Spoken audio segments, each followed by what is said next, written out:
Hey guys, so it's a few days before our 3-week Vietnam trip and I just wanted to record a really quick pre-travel vlog just to get you guys on board with where we're headed and what we're gonna see, and I want to show you how you can spend 3 weeks in Vietnam for $300 or less. This covers accommodation, tours, and activities all over the country. I have some crazy stuff planned and I'm really excited to share this with you. So we're flying out on Saturday the 23rd. We'll arrive in Hanoi, which is capital in the north of Vietnam. The main reason for starting here is because of this. This is on the top of my list. Cao Bang, which is way north at the Vietnam-China border. Look at how beautiful, lush, and green this is. Look at the waterfalls here. It's just so nice. When you hear Vietnam, you just think of busy city life, dirty and congested roads, high density population, scooters everywhere, poor infrastructure, homelessness, and beggars.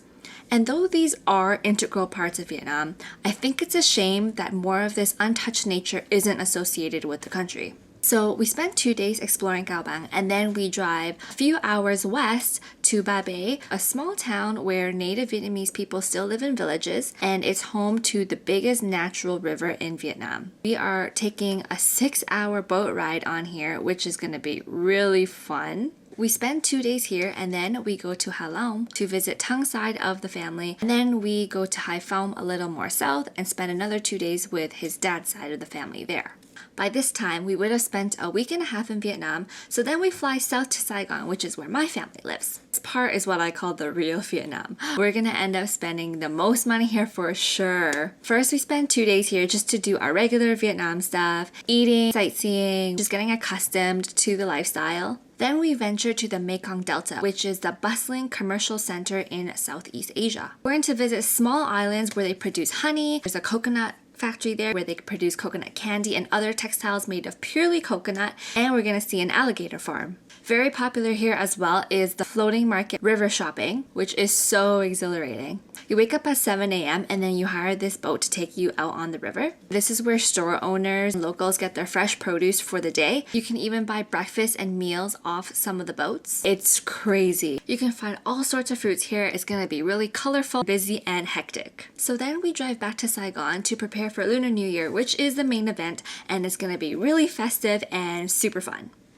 Fun fact, the Asian New Year is called Lunar New Year and not Chinese New Year. This is because those that celebrate it follow the New Year by the moon calendar, not the fiscal calendar. However, it is incorrect to call it Chinese New Year because the Chinese are not the only ones that celebrate it. Vietnam, Japan, Korea, Thailand, Cambodia, and Laos are just some of the other Asian countries that celebrate New Year's according to the lunar calendar as well. Even the Chinese don't call it Chinese New Year. They call it Spring Festival. So after Lunar New Year's Day, Vietnam is in total hibernation mode. Nothing is open, nobody is on the streets, everything is closed for at least a week. Some places even stay closed for up to 2 weeks. A lot of people travel back to the villages to spend time with their family, or they go on a vacation to the islands with their family, which is what we're doing.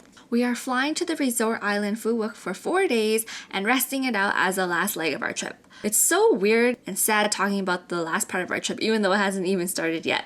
We're finishing up our open water diving certificate here, which is going to be a huge accomplishment because after that, Thang and I can dive anywhere in the world. Throughout this trip, we will be hitting up 9 cities, and you're going to see a slow progression of change throughout our videos. The traffic will increase, the temperatures will get higher, the noise gets louder, and prices get cheaper too. The north is completely different to the south in my opinion. I love the south. Now, I'm not saying that because I have a bias because I'm from the south. Thang is from the north part of Vietnam. He actually prefers the south too. It's just much more lively, people are kinder, stuff is cheaper, merchants are way less likely to try to scam you, and there's just an abundance of things to do and eat in the south. So if you haven't already, add me on Snapchat. My username is It's Me Hillary, and I have the exact same username for Instagram. You can also follow our travel Instagram, which is TB Adventures HL, same as this YouTube channel. We will be posting more often. I just don't want to clutter up my own feed with so many Vietnam posts because a lot of people don't want to see you on vacation, right? It does get really annoying. So if you do want to see exactly what we're doing, then follow us on the TB Adventures HL Instagram, which I'll be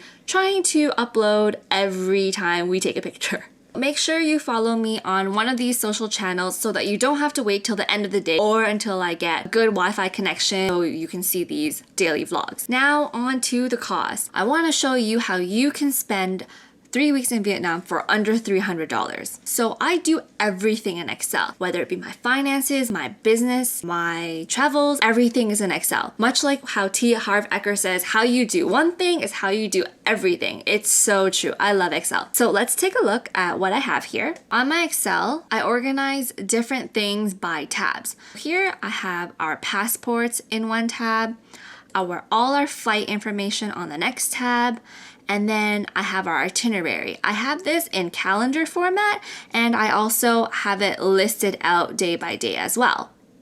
And this way I'm able to track the cost for each activity and each day that we stay there. And then for each city we go to, I have a tab to keep track of all the hotels and each activity we do there. This just makes it way easier to sift through while you're on the go.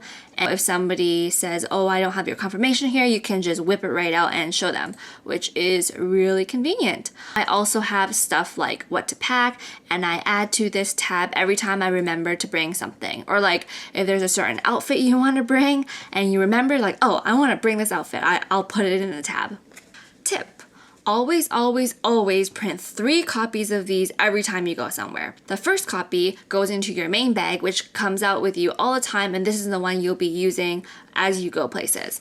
The second one stays at home. This is so if somebody needs to find you or if something happens to you, they'll know exactly where you are and how to contact you. The third one goes into a piece of your checked luggage. This serves 2 purposes. The first purpose, if you happen to lose your main one that you're carrying with you, you have a backup. The second purpose, if you happen to lose that luggage, whoever finds it can open it and locate you and find your travel info and itinerary right away. So let me go over the costs here that I have in my itinerary tab. I have put the per person cost in list form by day, by activity, and you can see it in this column here, per person.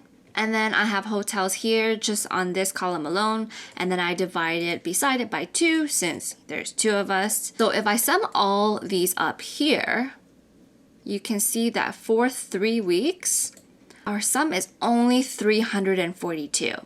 This being said, you can see Vietnam in 3 weeks for less than $300. Like, look at some of the costs I have here. I have a $50 boat ride. This is excessive. You do not need to spend this much on a boat tour. And then when we're staying in Phu Quoc, our hotel is $45 per night. This is pretty expensive for Vietnam too, considering most hotels in this country are in the 20-30 range. Like as you can see here, 20, 20, 20, 20, 20. Almost all our hotels are below 25.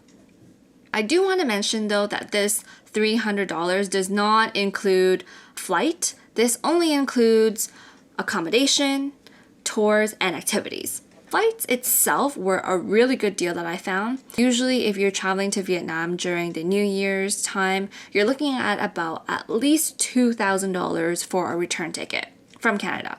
However, I found a return flight for $1,284, which is super wicked, super awesome, thanks to my super savvy resourcefulness, which made me book it right away after Tung gave me the okay that we can go.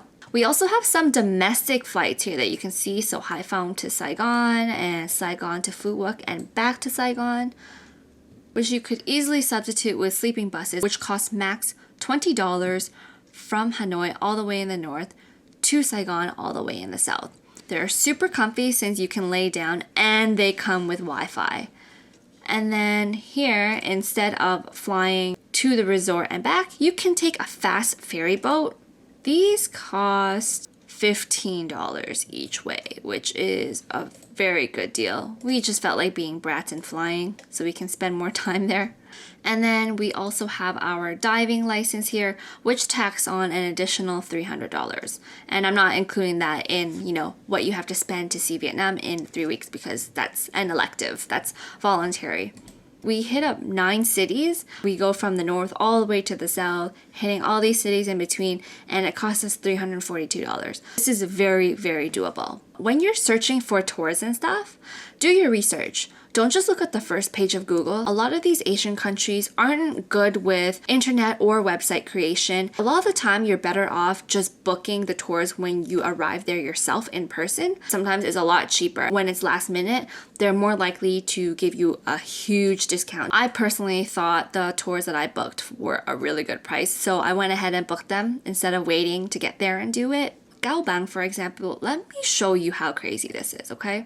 I contacted a bunch of tour companies that operate in the north of Vietnam, take you to Cao Bang and Ba Be, which is the two places that we're going. Take a look at this email response that I got back. $395 per person. Hey, that's US dollars. $790 for 2 people. That's ridiculous. Here's another one, a website, ethnictravel.com. Exact same itinerary that I've done myself. $497 US dollars per person. That is insane. That's daylight robbery. So I ended up doing some travel fish and TripAdvisor review searches, and I ended up finding some bus schedules on my own. Now we are taking the bus from Hanoi to Cao Bang and Cao Bang to Ba Be, and then Ba Be back to Hanoi. Is this a little more inconvenient? Yeah. Is it a little more of a detour? Yeah. But take a look at how much it's actually costing us. So this is the first day in Cao Bang to Ba Be. This costs us $118 compared to $500 to $600 US dollars per person.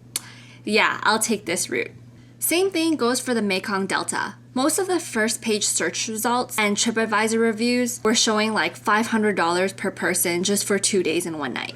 When you are using Google, make sure you're using that country's Google. In this case, I use google.vn to get the Vietnamese top search results. I ended up finding Viet Sea Tours and Mekong Delta Tours.info for really, really good prices. These 2 tour operators had the exact same itinerary to the T as the other tour operators that were charging really expensive rates. So take a look at this.